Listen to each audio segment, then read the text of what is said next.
Nous ouvrons notre Bible dans l'épître de Paul adressée aux Romains, chapitre 16, et nous lisons le verset 19.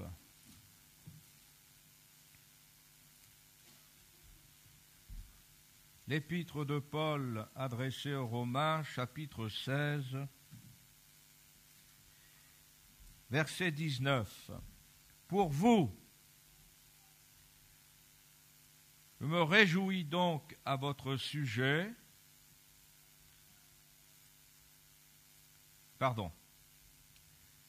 Pour vous, votre obéissance est connue de tous.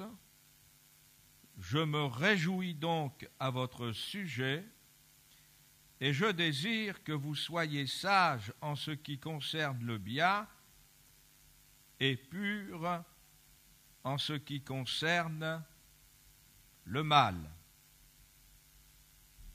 Donc des paroles adressées à des enfants de Dieu de Rome et de tous ceux qui croiront au même Seigneur avec le même engagement. On n'est pas chrétien parce que l'on a été élevé dans la chrétienté. Nous sommes chrétiens parce que nous avons fait une rencontre avec Jésus et notre premier acte de foi est aussi un acte d'obéissance. Celui qui croira et qui sera baptisé sera sauvé. Ce n'est pas un acte d'obéissance qui sera le seul de notre vie. Avoir obéi à ce commandement, parce que c'est un commandement, ce n'est pas un conseil, ni un avertissement. Obéir à la parole de Dieu pour être sauvé un jour et pour toujours. Et donc une obéissance pour toujours. Cette obéissance est une obéissance intelligente, volontaire. Elle manifeste en nous de réels sentiments d'appartenance.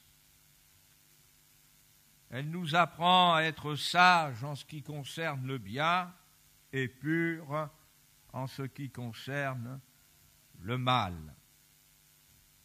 Qui, sinon celui qui voue une obéissance volontaire par amour à son Seigneur, sera plus avisé, plus conscient, ressemblera à celui qui, devant une entreprise considérable, va être capable de calculer la dépense avant de décider et de bâtir. Il n'existe pas, frères et sœurs et amis, de vie chrétienne sans obéissance au commandement du Seigneur. La vie chrétienne, ce n'est pas « je fais ce qui me plaît », « je prends ce qui me convient », « je fais avec ce qui me sied ». Non, la vie chrétienne est une vie d'obéissance. C'est la plus belle obéissance, avec la plus belle définition, parce que personne n'est contraint. Cette obéissance est volontaire, je la donne, je suis celui qui en est heureux. Elle se retrouve pas seulement dans mes actes, mais au travers de ma conduite, au travers de mes prières, au travers de mes louanges, de mon adoration, de ma mentalité. Cette obéissance au Seigneur, le berger de mon âme. Venez avec moi dans la deuxième épître de Paul adressée aux Corinthiens. C'est tellement important c'est tellement le signe par excellence de notre consécration. 2 Corinthiens, chapitre 10.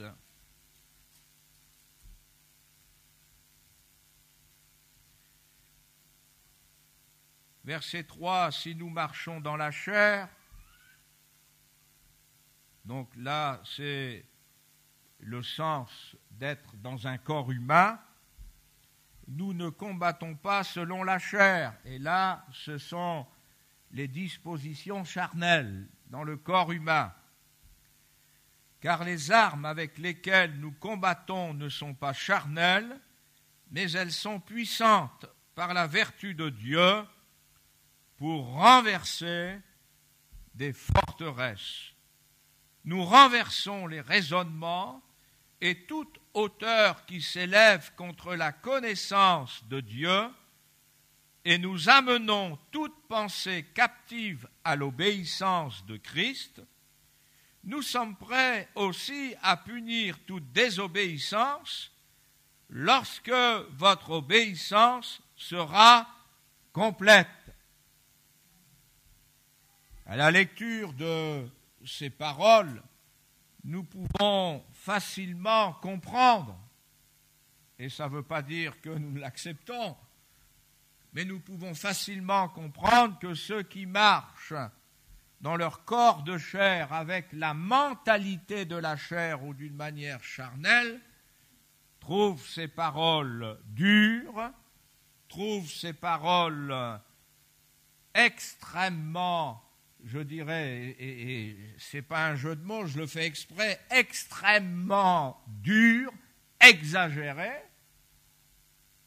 Vous vous rendez compte? C'est du lavage de cerveau, c'est de l'endoctrinement. Non, frères et sœurs, non, nous le savons, vous ne le savez pas. Pourquoi? Parce que l'obéissance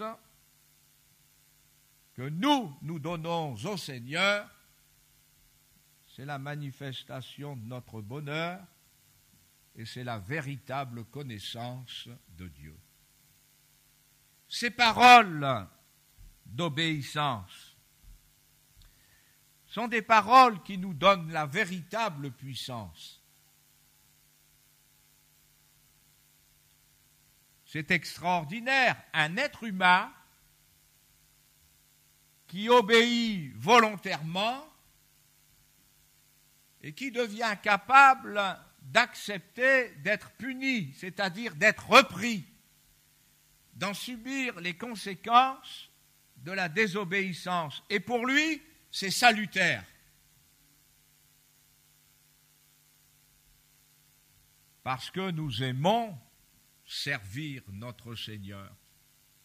Et quand nous nous écartons de cette obéissance, mais nous le remercions, nous lui rendons grâce de nous reprendre. Notre nature est telle que c'est véritablement renverser des murs ou une forteresse que de nous reprendre. Notre nature ne se laisse pas faire comme cela. La nature charnelle est une véritable opposition à l'obéissance à Christ. Et c'est tellement important qu'il nous faut cette vigilance quant à soi-même dans sa propre vie. Mais comme cette vigilance nous fait souvent défaut, le Seigneur nous a donné aussi des serviteurs de Dieu, non pas avec un fouet, non pas avec un bâton, mais avec la prédication pour renverser, pour punir, montrer du doigt,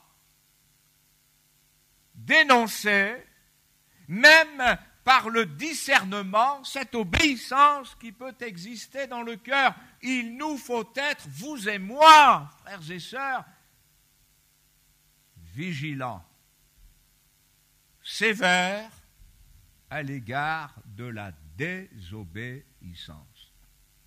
Vous savez, frères et sœurs, c'est une qualité que d'obéir. C'est une véritable qualité. Et la désobéissance ne reste jamais impunie. Ce texte nous montre que la désobéissance dans la vie d'un enfant de Dieu a toujours des conséquences. Il y a la vigilance du Saint-Esprit dans nos vies, parce que nous lui appartenons, bien sûr, pour nous ramener à cette obéissance. Et nous ne lui résistons pas, c'est impossible, parce que nous aimons obéir à cette parole qui nous fait tant de bien, mais qui, pour certains, est une parole dure, mais pour ceux qui aiment leur Seigneur, c'est une parole de salut. L'Évangile selon Luc,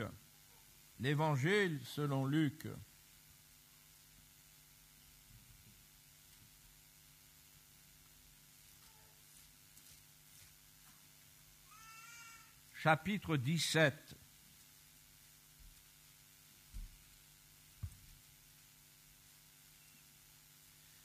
verset 7. Qui de vous, ayant un serviteur qui laboure ou paie les troupeaux, lui dira quand il reviendra des champs, approche vite et mets-toi à table. Ne lui dira-t-il pas, au contraire, prépare-moi à souper, ceins-toi et sers-moi jusqu'à ce que j'ai mangé et bu. Après cela, toi, tu mangeras et boiras. Doit-il de la reconnaissance à ce serviteur parce qu'il a fait ce qui lui était ordonné? Vous de même, quand vous avez fait tout ce qui vous a été ordonné, dites, nous sommes des serviteurs inutiles, nous avons fait ce que nous devions faire. D'emblée, retenons que le Seigneur Jésus, qui nous donne cet enseignement, ne nous dit pas « vous êtes des serviteurs inutiles ». Mais Jésus nous exhorte à dire de nous-mêmes, après avoir obéi, nous sommes des serviteurs inutiles. C'est une pédagogie divine, merveilleuse pédagogie du Seigneur. Dites-le vous-même. Et nous savons que pour vous et moi, ce n'est pas ce qu'il y a de plus facile. Qu'est-ce qu'on s'aime? On aime le Seigneur, mais qu'est-ce qu'on s'aime? Et je ne crois pas, à moins d'avoir un sérieux problème avec soi-même, ce qui pourrait faire ressortir une certaine pathologie, mais si on est dans le cadre d'une vie, je vais dire, normale, je ne vais même pas dire équilibrée, dans l'ordre des choses, je pense que vous et moi, chacun pour sa part, on s'aime, n'est-ce pas? Tiens, j'ai entendu quelqu'un dire Amen.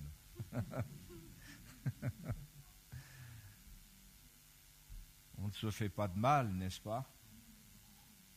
On n'est pas... Je peux entendre sur ma personne, comme ça m'est arrivé, des choses vraies, décourageantes, affligeantes, mais je finis toujours par dire, je suis quand même pas si mal que ça. Ça m'est arrivé ces derniers jours, j'ai quand même du bon chez moi. Ah, notre nature, elle est là, pas forcément prétentieuse, peut-être, mais en tout cas, même dans une certaine réalité, je ne suis quand même pas si mauvais que ça, si inutile que cela. Le Seigneur Jésus ne nous demande pas de pratiquer l'autodérision.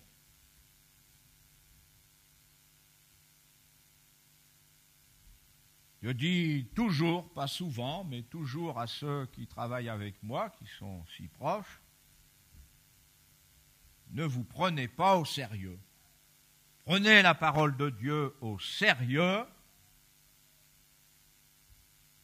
mais il faut toujours entretenir ce « dites ». Je suis un serviteur inutile.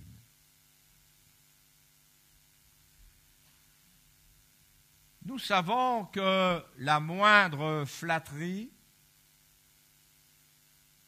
va faire tomber l'obéissance, va élargir le champ de l'obéissance, va lui donner des angles arrondis et parfois une liberté que notre moi, notre ego va gérer.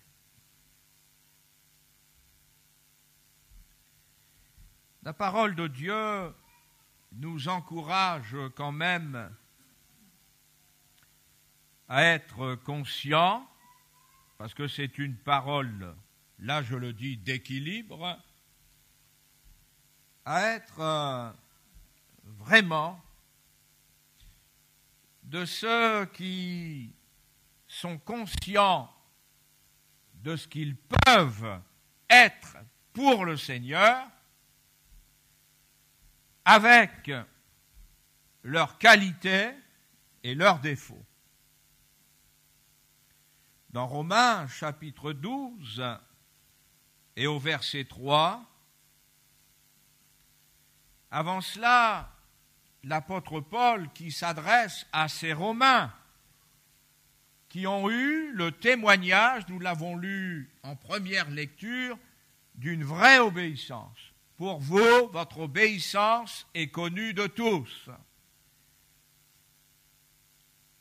Il les exhorte à être toujours ceux qui sont devant le Seigneur, pour le Seigneur, ce corps qui est offert sur l'autel, ce culte qui est agréable, raisonnable, ne se conformant pas au siècle présent.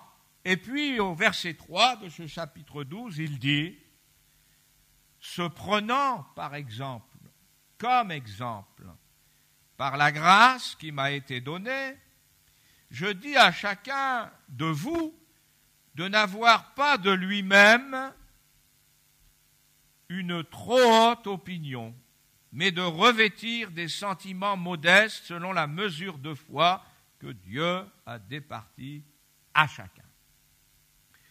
Donc nous voyons là que le Saint-Esprit est conscient de la valeur de chacun. Nous avons tous quand même une certaine valeur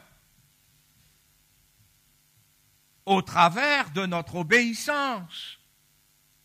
Au travers de notre obéissance, donc des choses sérieuses pour le Seigneur. Vous savez, le Seigneur ne s'attarde pas sur nos talents naturels et que certains prédicateurs font croire comme ces talents que le Seigneur nous a donnés. Les talents que le Seigneur nous a donnés, ce sont les siens qu'il nous a donnés et qu'il nous a confiés. On l'a vu dimanche dernier. Mais nous avons, au travers de choses qui ont du poids devant Dieu, comme notre obéissance, une valeur. Peut-être que quelqu'un est en train de se réjouir là en disant « Ah, ça fait du bien ce que j'entends parce que moi je suis l'être par obéissance », ce qui pourrait être un exemple pour mon voisin, pour ma femme, pour mon mari, pour mon enfant. Peut-être. Et là le Saint-Esprit nous dit « Eh oh, vous pouvez avoir une certaine opinion, mais pas trop haute s'il vous plaît. Pas trop haute. » Elle existe. Et quand le Seigneur donne l'exemple de ce serviteur vous rendez compte, un serviteur, on peut tout lui demander. Il est au champ, eh bien, il est habillé comme un agriculteur. Ensuite, il va nourrir les brebis, il va être habillé comme un berger. Avant, il va sentir les légumes, ensuite, il accepte de sentir, c'est pas tellement génial de sentir la brebis, je regrette, un troupeau de moutons, eh bien, je me souviens de ce berger qui, sur lui, ou cette bergère plutôt, eh bien, elle avait l'odeur de ses moutons. Et l'exemple qu'on en avait tiré, c'est que le véritable berger, il a l'odeur de ses brebis et ses brebis a son odeur. Donc il est là avec ses brebis et ensuite il revient. Il se retrouve dans la maison, dans cette maison bourgeoise, cette maison où il y a un maître. Et le maître lui dit, oh, ceins-toi, c'est-à-dire change de vêtements, adapte-toi à ce qui va se passer maintenant, tu vas me servir à table. Mais un serviteur polyvalent, il a des qualités exceptionnelles. Un maître comme cela est un maître qui ne peut que se réjouir d'avoir un tel serviteur. Il peut tout lui demander, il n'a pas besoin d'en embaucher 3, il fait les 3 fonctions. Eh bien, le Seigneur lui dit, quand vous avez fait ça, dites, je suis un serviteur inutile. Je crois que c'est la dimension pour nous de ne pas avoir une trop haute opinion de soi-même. On a des capacités, mais sans l'obéissance à Christ, nous ne sommes rien. Serviteur obéissant, belle qualité, mais n'ayez pas une trop haute opinion de vous-même. Ça, c'est la parole de Dieu quand nous l'entendons, quand nous la vivons, et nous ne pouvons pas dire autre chose que c'est elle qui a raison. Avec nos natures, un petit peu de relâchement, et c'est le levain qui reprend le dessus. L'Évangile, selon Matthieu, au chapitre 25, nous avons fait quelques lectures dans ce texte dimanche dernier. Eh bien, nous revenons au verset 21, ce moment où le maître va se retrouver avec celui à qui il a confié 5 talents, il lui a donné des instructions, il les a suivies à la lettre, et le résultat a été extraordinaire. Il a doublé les talents. C'est pas mal. Et au verset 21, son maître lui dit, c'est bien, bon et fidèle serviteur, tu as été fidèle en peu de choses, je te confierai beaucoup. Entre dans la joie de ton maître. Eh bien, frères et sœurs, nous sommes joyeux de servir le Seigneur. Moi, je suis joyeux de servir le Seigneur. Même si des fois c'est compliqué, si des fois c'est fatigant, ça peut être même rageant. Ça peut être formidable. La joie du service. Mais n'oublions pas, frères et sœurs, il y a la joie du Maître. La joie du Maître. Nous ne faisons pas les choses que pour être joyeux. Si nous accomplissons notre service avec joie, tant mieux. Mais nous le faisons pour la joie du Maître. Ça change des choses. Si ce que je fais aujourd'hui pour le Seigneur, je le fais en pensant le rendre joyeux, mais ça peut changer bien des choses. Peut-être que vous n'y avez jamais pensé à cela. Essayez de faire les choses en rentrant chez vous, dans votre vie au quotidien, pour rendre joyeux votre Maître. Et on s'aperçoit que la joie du Maître, qui n'est pas n'importe quel Maître, c'est Jésus, eh bien, c'est en étant bon et fidèle en peu de choses. Il ne suffit pas grand-chose pour que notre Seigneur soit joyeux avec nous et pour nous. Ça veut dire que si dans la société actuelle il existe une élite dans bien des domaines et qu'il est réservé à cette élite certaines prérogatives, avec certaines joies, il n'en est pas de même dans la maison du Seigneur, dans le corps de Christ. L'Église, le corps de Christ, ce n'est pas un endroit où il y a de l'élitisme, où il y a ceux qui sont en haut et les autres seraient en bas ou au fond de la salle. Les premières places qui sont occupées, elles ne sont pas occupées parce qu'il y a les premiers de la classe. Puis ceux qui sont au fond, c'est les derniers.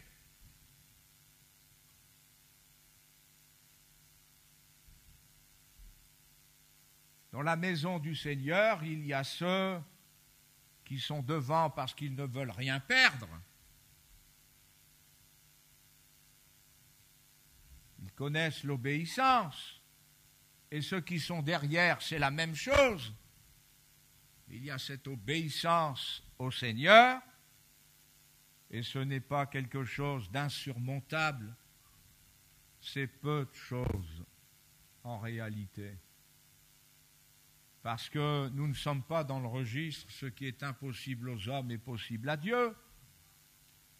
C'est se retrouver avec sa nature pour faire la volonté de Dieu.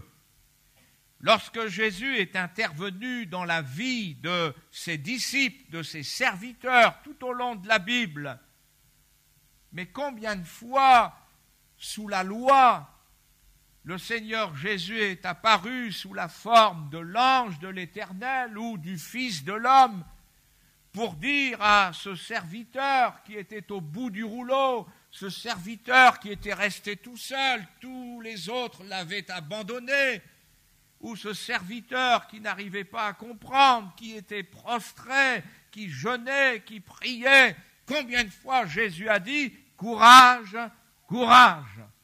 Oui, il nous faut ce courage qui nous vient de la parole de Jésus, pour être ce serviteur, pour toujours faire la joie de son maître, ne jamais se décourager, ne jamais s'écarter. Et si on s'écarte, et si on se décourage, eh bien c'est encore à celui que nous aimons, qui nous apprend cette obéissance, que nous confions notre vie, que nous confions nos carences, nos défauts, parfois même nos fautes. C'est à lui que nous remettons toutes choses.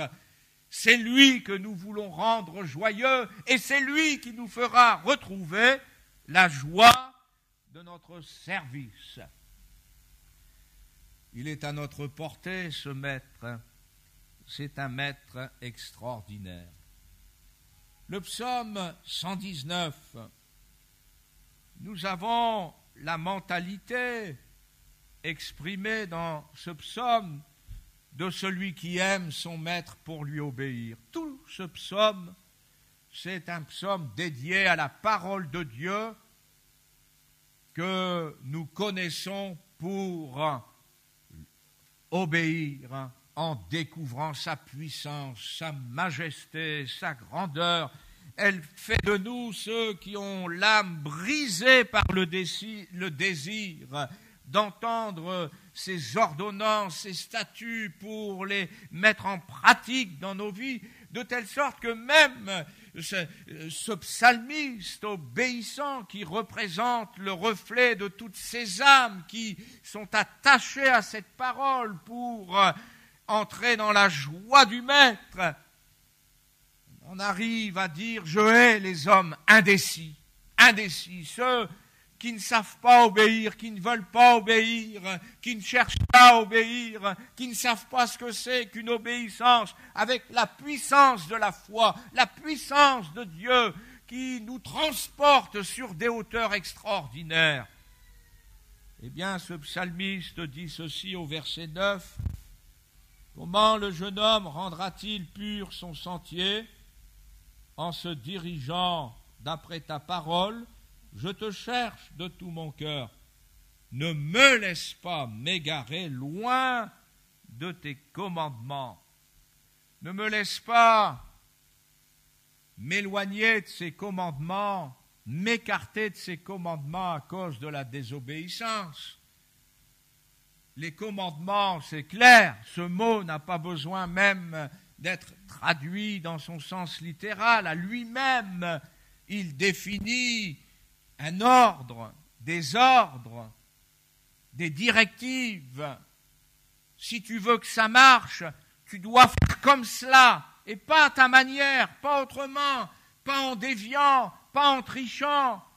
Seigneur, ne me laisse pas m'écarter de ces paroles qui sollicitent mon obéissance, qui m'appellent à l'obéissance.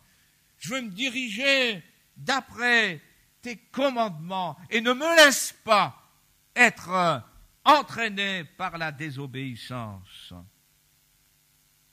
Jean, chapitre 15. Le Saint-Esprit nous a livré tout cela avant d'ouvrir la parole de Dieu. Jean, chapitre 15. Au verset 5, Jésus dit, « Je suis le cep, vous êtes les sarments, celui qui demeure en moi et en qui je demeure porte beaucoup de fruits, car sans moi vous ne pouvez rien faire. » Joignons, frères et sœurs, vous et moi, notre volonté, notre nature. Nous marchons dans un corps pour apprendre à ne pas marcher d'une manière charnelle. Soyons ensemble, frères et sœurs, pour dire encore au Seigneur, oui, c'est vrai, sans toi, nous ne pourrons rien faire de bon, qui va s'inscrire dans l'éternité, dans ton œuvre, qui va transformer nos âmes, les élever davantage, nous conduire jusqu'au port, là où tu nous attends. Nous pouvons faire bien des choses sans Jésus. Nous en faisons des choses sans lui. Il nous suffit d'être sincères, d'être honnêtes, de faire les comptes. Et bien des choses sont faites aujourd'hui dans la chrétienté sans Jésus, mais elles ne valent rien. Elles sont vaines, c'est du vent, c'est du néant. Et pour Jésus, ça ne vaut rien. Mais si je suis attaché au cep, comme je l'ai entendu dans une louange, si je suis attaché à ce Seigneur qui est mon maître, alors c'est sa sève à lui, c'est sa vie à lui. Le berger qui est venu pour ses brebis et donner la vie en surabondance, c'est pas la vie que j'ai envie d'avoir, c'est la vie qu'il a en lui. C'est pas la vie que je me fais en pensant, en raisonnant, en le mettant à côté de moi, derrière moi, au-dessus de moi. Non, c'est sa vie, sa sève. Je suis comme un sarment greffé sur la personne de Jésus pour vivre. Et alors là, je vais faire des choses que je vais découvrir au travers de mon obéissance, de cet attachement. Je vais faire des choses qui vont faire pousser des fruits dans ma vie.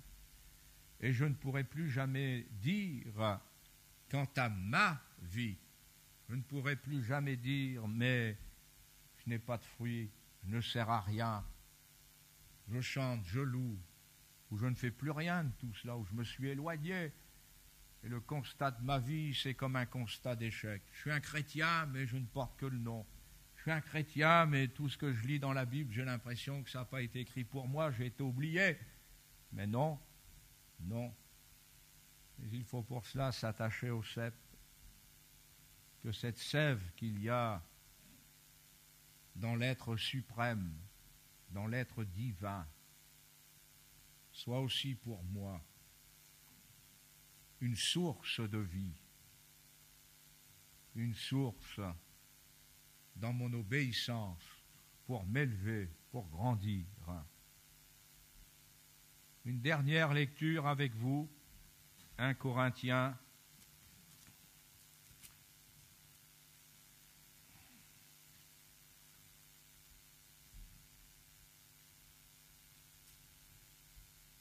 (4), verset 6.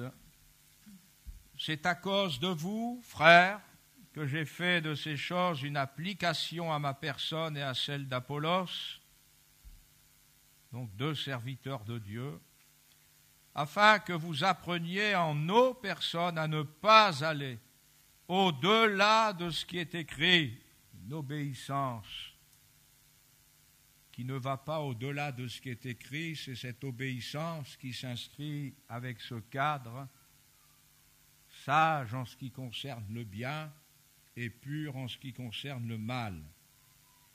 Et que nul de vous ne conçoive de l'orgueil en faveur de l'un contre l'autre, car qui est-ce qui te distingue? Qu'as-tu que tu n'aies reçu? Et si tu l'as reçu, pourquoi te glorifies-tu comme si tu ne l'avais pas reçu? Eh bien, frères et sœurs, je sais que je suis un prédicateur extraordinaire. Oh, je n'ai pas entendu un amen. Non, faut pas le dire. Et vous avez raison. Non, mais pour qui il se prend celui-là? Qu'as-tu que tu n'aies reçu?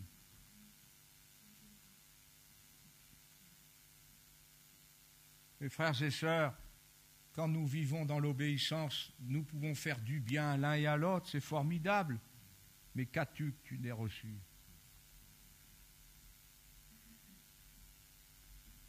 Vous êtes là dans votre métier, dans votre travail, vous êtes là dans vos familles, et vous avez tous reçu quelque chose de la part du Seigneur, non pas pour donner des leçons aux autres, mais vous avez reçu quelque chose pour faire du bien. Mais n'ayez pas une trop haute opinion de vous.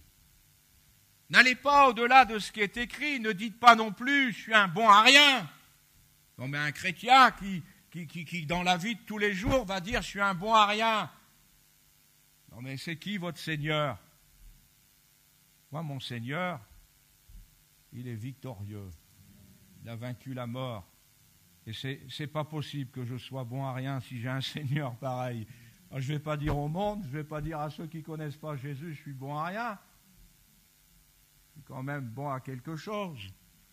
N'ayez pas une trop haute opinion de vous, mais soyez avec cette assurance, sans aller au-delà de ce qui est écrit. N'oubliez pas ce que vous avez reçu. Vous l'avez reçu, ça ne vient pas de vous. C'est l'œuvre du Saint-Esprit, c'est l'œuvre du Seigneur, mais pour autant, vous n'avez pas le droit de vous mépriser. Vous ne devez pas vous mépriser, parce que vous mépriseriez ce que le Saint-Esprit veut faire avec vous. Là, on peut parler d'équilibre, mais je préfère parler de leçon. Qu'as-tu que tu n'aies reçu? Pourquoi tu te glorifies avec quelque chose que tu as reçu? Frères et sœurs, le Seigneur a fait tant de choses pour vous et moi. Chacun à sa place a reçu du Seigneur ces quelques talents ou ce talent. Si vous n'avez reçu qu'un talent, ce n'est pas dégradant pour autant. Je vous en supplie, ne faites surtout pas comme cet homme qui est allé le cacher dans les choses terrestres. Il en est resté à ce stade. Il aurait pu, lui aussi, avec ce talent, entrer dans la joie de son maître, au lieu d'être rejeté. Vous avez reçu du Seigneur. Le Seigneur vous aime. Et c'est en disant « Je suis un serviteur inutile » parce que si le Seigneur ne m'avait pas donné ce qu'il m'a donné, je servirais à quoi? Mais qu'est-ce que ça fait du bien d'être un serviteur qui se dit non pas que le Seigneur a dit, mais qui se dit lui-même, je suis inutile, j'ai encore besoin d'obéir, d'apprendre l'obéissance. Seigneur, aide-moi à obéir mieux encore. Aide-moi à tomber de moins en moins dans ces écarts qui reflètent cette désobéissance, cette chair qui ne veut pas se soumettre. Seigneur, donne-moi de faire ta joie. Si je peux faire ta joie, c'est extraordinaire, n'est-ce pas? Pensez à votre vie de couple. Quand l'autre est joyeux, ça fait du bien, hein? Oh, quel répit! Quelle joie partagée, quel bonheur pour certains, mais c'est vrai, c'est vrai. Quand on a réussi à voir la joie chez l'autre, ce sont de belles journées qui s'offrent à nous. Et dans l'Église, quand on arrive à concevoir, c'est la même chose, de la joie envers l'un et l'autre, ça marche tellement mieux. Mais si tu n'étais pas là, Seigneur, ça ne serait pas réalisable, nous le savons. Mais parce que tu es là, Jésus, parce que tu vis dans mon cœur, parce que je suis attaché à toi, eh bien, Seigneur, je veux rester avec toi, avec ce maître qui ne cesse jamais de me commander. Eh bien, quel beau témoignage que celui de dire, Seigneur, je suis ton serviteur, parle, j'écoute, j'aime obéir, j'aime les ordres. Quand tu ne me donnes pas d'ordre, Seigneur, je m'ennuie. Ce n'est pas l'occasion pour moi d'avoir une récréation, mais ça me manque. Parce que quand tu parles, ta présence est là. Et elle fait tellement de bien à mon âme que le Seigneur nous aide. Merci Jésus. À toi la gloire, mon Seigneur.